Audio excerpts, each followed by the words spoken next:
శ్రీమాత్రే నమ. జయ గురు దత్తాత్రేయ నమ. ఈ వీడియోలో మనం సింహరాశి వారికి ఏప్రిల్ నెల మాస ఫలితాలు పరిశీలించే ప్రయత్నం చేద్దాం. ఏప్రిల్ నెలలో ప్రధానంగా సింహరాశి వారికి ఈ పంచగ్రహ కూటం అన్నది సప్తమ స్థానంలో సంచరిస్తూ నెమ్మదిగా ఈ గ్రహాలన్నీ కూడా అష్టమంలోకి వెళ్ళడం జరుగుతుందన్నమాట. అంటే మనకి ఒక్క రాహు తప్ప మిగతా గ్రహాలు అంటే సుమారుగా ఒక 4 గ్రహాలు అష్టమ స్థానంలో ప్రవేశించడం జరుగుతుంది. ఇందులో ఆల్రెడీ మనకి ఈ నెల ప్రారంభం నుంచి 15వ తారీఖు వరకు అష్టమ స్థానంలో రవి సంచరిస్తూ అక్కడ ఉన్నటువంటి శని భగవానుడితో కలిసి సంచరించడం జరుగుతుంది. సో దానివల్ల ఏమవుతుందంటే ప్రభుత్వ అధికారుల వల్ల ఇబ్బందులు అపవాదులు రావడం జరుగుతూ ఉంటుంది. ఆరోగ్య విషయంలో సంపూర్ణంగా శ్రద్ధ తీసుకోవాల్సి ఉంటుంది. ఒకవేళ మీకు కాకపోయినా మీ తండ్రి గారికైనా అనారోగ్యపరమైనటువంటి సమస్యలు సడన్గా రావడం, లేదా అధికారులతో కానీ తండ్రి గారితో కానీ ఈవెన్ మీ సంతానంతో కానీ కొన్ని అభిప్రాయ భేదాలు విభేదాలు రావడం జరుగుతూ ఉంటుంది. అలాగే ఇదే సమయంలో మీరు ఏదైనా ఒక ప్రభుత్వ పదవి కోసం కానీ ఒక నామినేటెడ్ పోస్ట్ కోసం కానీ ప్రయత్నం చేస్తే అది చాలా శ్రమ తర్వాత మీకు అటువంటి పదవి ఒకటి వచ్చే అవకాశం అయితే ఉన్నది. ఇక దాని తర్వాత కుజుడు ఏప్రిల్ 2వ తారీఖు నుంచి కుజుడు అష్టమ స్థానంలోకి సంచరించడం జరుగుతుంది. సరే, కుజుడు అష్టమంలోకి వచ్చినప్పుడు శని భగవానుడితో కలిసి ఇవ్వటం వల్ల ఎవరైతే పరిశ్రమలు నిర్వహిస్తున్నారో ఎక్కువ మందికి ఉపాధి కలిగిస్తున్నారో వాళ్ళకి మీ కింద పనిచేస్తున్న వారి వల్ల ఇబ్బందులు రావడం జరుగుతూ ఉంటుంది. అంటే శ్రామికులు తిరుగుబాటు చేయడం కానీ ఈ జీతాలు పెంచడం అని కానీ సరిగ్గా పని చేయకపోవడం కానీ జరిగే అవకాశం ఉన్నది. అలాగే మీరు కొంత అధికార హోదాతో ప్రదర్శించడం వల్ల వాళ్ళు కొంతవరకు మిమ్మల్ని అన్పాపులర్ చేయడం జరుగుతూ ఉంటుంది. ఎందుకంటే ఇక్కడ అష్టమ శని అలాగే అష్టమ కుజుడు ఈ రెండు కూడా వృత్తిపరమైన ఇబ్బందులు రావడం జరుగుతూ ఉంటుంది. అలాగే మీరు ఈ సమయంలో ఏదైనా ఒక బ్యాంకు రుణం కోసం ప్రయత్నం చేసినా కొత్తగా ఏదైనా ప్రారంభించాలనుకున్నా చాలా ఇబ్బందులు శ్రమతో కూడుకొని రావడం జరుగుతుంటుంది. ప్రధానంగా వైవాహిక జీవితంలో కూడా అంటే భార్యాభర్తల మధ్య విభేదాలు రావచ్చు, భార్యాభర్తల్లో ఎవరికైనా హెల్త్ పరమైన ఇబ్బందులు రావడం జరిగే అవకాశం ఉంది. అంటే సాధారణంగా కుజుడు భర్తకారకుడు కాబట్టి మీరు స్త్రీ అయి ఉంటే మీ భర్త గారికి సడన్ గా హెల్త్ ప్రాబ్లం రావడం కానీ లేదా ఉద్యోగపరమైన ఇబ్బందులు రావడం కానీ కొన్ని అనుకోని చికాకులు రావడం ఈ భార్యాభర్తల మధ్య విభేదాలు లాంటివి కూడా రావడం జరుగుతూ ఉంటుంది. సాధారణంగా మీరు ఎవరితో కలిసి వ్యవహారం చేస్తారో ఈ పార్ట్నర్స్ వల్ల వాళ్ళ వల్ల కూడా కొన్ని నష్టాలు కొన్ని చికాకులు కూడా వచ్చే అవకాశం ఉన్నది. ఇక ప్రధానంగా బుధుడు ఒక విధంగా ధనాధిపతిగా ఏప్రిల్ 9వ తారీఖున అష్టమ స్థానంలో ప్రవేశించడం జరుగుతుంది. ఇది ఒక విధంగా మీకు ఆర్థిక పరంగా కొంత సడన్ ఇన్కమ్ రావడం జరుగుతూ ఉంటుంది. అలాగే కొంత మీ యొక్క వ్యాపార వ్యవహారాలు అకౌంట్స్ లెక్కలు సరిగ్గా చూసుకోకపోవడం వల్ల కొంత ధన నష్టం రావడం కానీ ఎవరైనా మిమ్మల్ని మోసం చేయడం కానీ కొంత ధనం మిస్యూజ్ అయ్యే అవకాశం ఉంది. ఇది కూడా జాగ్రత్తగా పరిశీలించవలసి ఉంటుంది. అంటే ప్రధానంగా ఇంచుమించుగా మనకి ఈ ఏప్రిల్ 9వ తారీఖు నుంచి 15వ తారీఖు మధ్యలో ఒక 4 గ్రహాలు ఈ అష్టమ స్థాన సంచారం వల్ల జాతకులు తీవ్రమైనటువంటి ఒత్తిడికి ఇబ్బందులకి ఎదుర్కొనే అవకాశం ఉంది. ఎక్కువ శాతం ప్రభుత్వ ఉద్యోగులకు కానీ ప్రైవేటు సంస్థల్లో పెద్ద ఉద్యోగాలు చేస్తున్న వారికి పదవి గండం లాంటిది కూడా రావచ్చు. సడన్గా ఉద్యోగం పోవడం కానీ ఉద్యోగపరమైన ఇబ్బందులు రావడం కానీ లేదంటే ఉద్యోగపరంగా మీకేమైనా ప్రమాదాలు లాంటివి రావడం కానీ ఇవన్నీ కూడా ఈ సమయంలో జరిగే అవకాశం ఉంది. కాబట్టి జాగ్రత్తగా నిర్వహించవలసి ఉంటుంది. బట్ ఏదైనా ఈ రాశి వారికి లాభస్థానంలో గురుగ్రహం ఎటువంటి సమస్య అయినా చివరి నిమిషంలో మీకు అనుకూలంగా మారడం జరుగుతూ ఉంటుంది. అలాగే దైవ బలం వల్ల మీరు చాలా సమస్యల్ని పరిష్కరించుకుంటూ ఉంటారు. ఎవరో ఒకరు మీకు అండగా ఉండి మీకు ఎదురయ్యే ప్రతి సమస్యని మీ దాకా రాకుండా వాళ్ళే పరిష్కరించడం జరుగుతూ ఉంటారు. ఇంకా రాశి అందు ఉన్నటువంటి కేతు గ్రహం కూడా మీరు ఆధ్యాత్మికంగా కొంత ఎక్కువ పుణ్యక్షేత్రాలు దర్శిద్దామని ఆలోచన వస్తూ ఉంటుంది. అసలు పనులన్నీ పక్కన పెట్టి వేరే కార్యక్రమాల మీద ఎక్కువగా ఇంట్రెస్ట్ చూపించడం జరుగుతూ ఉంటుంది. బట్ ఏదైనా కూడా ఈ సింహరాశి వారు వృత్తిపరంగా ఎక్కువ ఇంట్రెస్ట్ పెట్టవలసి ఉంటుంది.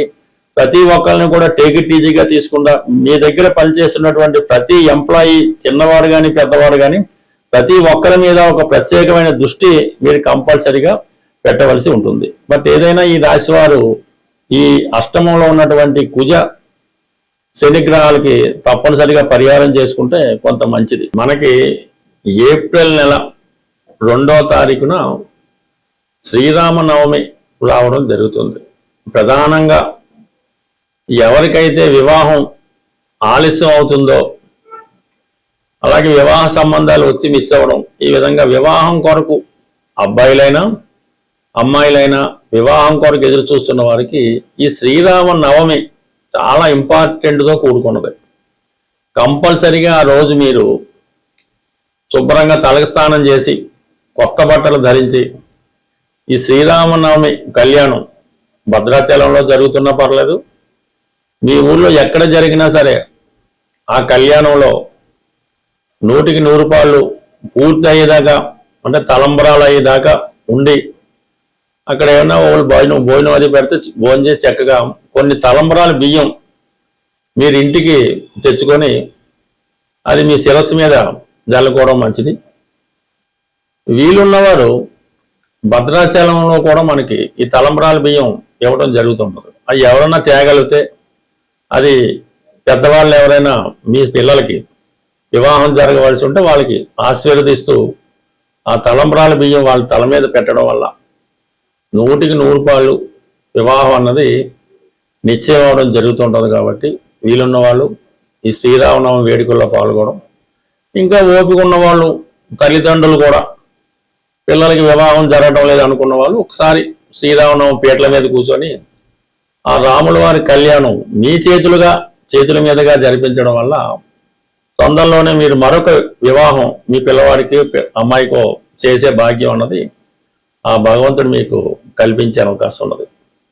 తప్పకుండా ఈ పరిహారాన్ని, అంటే పరిహారం అనగా ఇది ఒక కర్తవ్యం, ఈ కర్తవ్యంగా చేయడం వల్ల ప్రధానంగా మీ ఇంట్లో తొందరలోనే శుభకార్యం జరుగుతూ ఉంటుంది. అలాగే మనకి ఎలాగా మంచి రోజులు వచ్చాయి కాబట్టి వివాహం కొరకు ఎవరైతే ఎదురు చూస్తున్నారో వాళ్ళు ఒక 8 మంగళవారాలు పవిత్రంగా సాంప్రదాయ దుస్తులతో ఆంజనేయ స్వామి వారి ఆలయంలో తమలపాకులతో అర్చన చేపించి ఆ రోజు సంపూర్ణంగా సాత్విక ఆహారం తీసుకొని భూసైనం అంటే నేల మీద పడుకోవడం వల్ల ఆ రోజు మంగళవారం రోజు ఉపవాసం అనేది అక్కర్లేదు, లైట్ ఫుడ్ తీసుకొని హనుమాన్ చాలీసా 3 సార్లు ఉదయం మధ్యాహ్నం రాత్రి ఎదురు 3 సార్లు ఒకేసారి చదవడం వల్ల ఒక 8 వారాలు ఈ విధంగా ఆంజనేయ స్వామి వారి వ్రతం చేయటం వల్ల శీఘ్రంగా కళ్యాణం జరిగే అవకాశం ఉంది. బట్ ఏదైనా మరి ఈ ఏప్రిల్ నెలలో మరి మొదటిసారిగా వచ్చే, అంటే మొదటి వారంలోనే వచ్చే శ్రీరామనవమి చేయటం వల్ల కొంతమందికి అయితే మే నెలాఖరులోపు కూడా వివాహం కుదిరిన ఆశ్చర్యపోక్కర్లేదు. ప్రేక్షకులకు ఒక చిన్న విజ్ఞప్తి, ఈ మార్చి నెల 29వ తారీఖు అంటే ఆదివారం రోజు హైదరాబాదులో జ్యోతిష విజ్ఞాన కేంద్రం వారి సహకారంతో ఈ సుందరయ్య విజ్ఞాన కేంద్రంలో ఒక జ్యోతిష మహాసభ నిర్వహించడం జరుగుతుంది. అంటే అందులో ప్రముఖమైనటువంటి వ్యక్తులు వారి అభిప్రాయాలు, అంటే జ్యోతిష్ శాస్త్రరీత్యా కొన్ని ప్రధానమైన టాపిక్స్ తీసుకొని ప్రసంగించడం జరుగుతూ ఉంటుంది.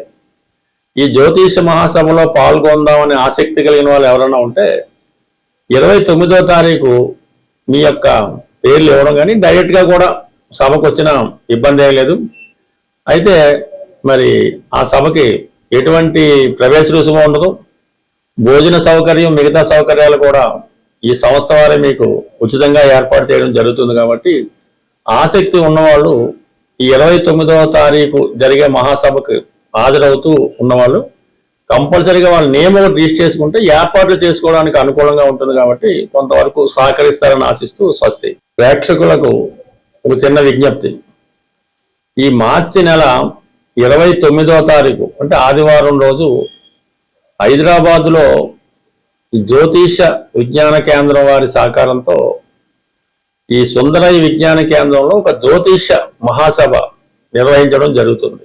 అంటే అందులో ప్రముఖమైనటువంటి వ్యక్తులు వారి అభిప్రాయాలు, అంటే జ్యోతిష్ శాస్త్రరీత్యా కొన్ని ప్రధానమైన టాపిక్స్ తీసుకొని ప్రసంగించడం జరుగుతూ ఉంటుంది. ఈ జ్యోతిష మహాసభలో పాల్గొందామని ఆసక్తి కలిగిన వాళ్ళు ఎవరైనా ఉంటే 29వ తారీఖు మీ యొక్క పేర్లు ఇవ్వడం కానీ డైరెక్ట్గా కూడా సభకు వచ్చిన ఇబ్బంది ఏం లేదు. అయితే మరి ఆ సభకి ఎటువంటి ప్రవేశ రుసుము ఉండదు. భోజన సౌకర్యం మిగతా సౌకర్యాలు కూడా ఈ సంస్థ వారే మీకు ఉచితంగా ఏర్పాటు చేయడం జరుగుతుంది. కాబట్టి ఆసక్తి ఉన్నవాళ్ళు ఈ 29వ తారీఖు జరిగే మహాసభకు హాజరవుతూ ఉన్నవాళ్ళు కంపల్సరీగా వాళ్ళ నేమ్ ఒకటి రిజిస్టర్ చేసుకుంటే ఏర్పాట్లు చేసుకోవడానికి అనుకూలంగా ఉంటుంది. కాబట్టి కొంతవరకు సహకరిస్తారని ఆశిస్తూ స్వస్తి.